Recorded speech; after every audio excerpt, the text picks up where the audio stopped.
छोड़ी तू डांस कले चोलिए में पैसा हले हले हले हले हले हले हले रे छोड़ी तू डांस कले चोलिए में पैसा हले हले हले हले हले हले हले बड़ा पखिस छोड़े ना खाना दतानियों करो दे पखाना बड़ा पखिस छोड़े ना खाना दतानियों करो दे पखाना दतबो तो है पूरा गले गले गले गले रे छोड़ी तू डांस कले चोलिए में पैसा हले हले हले हले हले हले हले रे छोड़ी तू डांस कले चोलिए में पैसा हले हले हले हले हले हले हले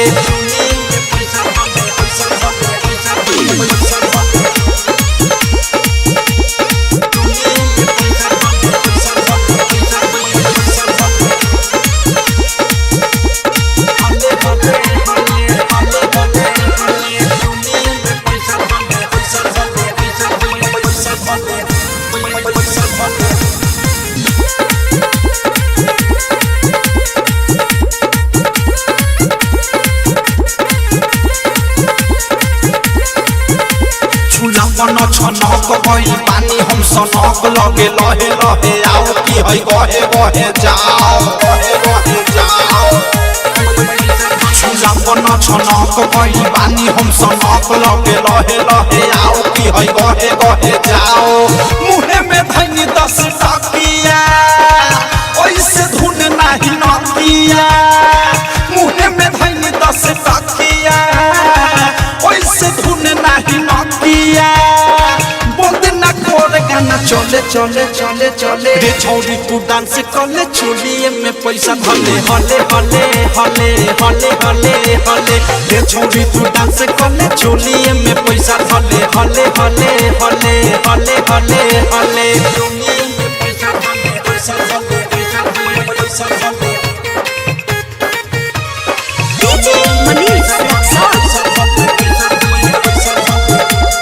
डायमंड रिकॉर्डिंग स्टूडियो छौड़ा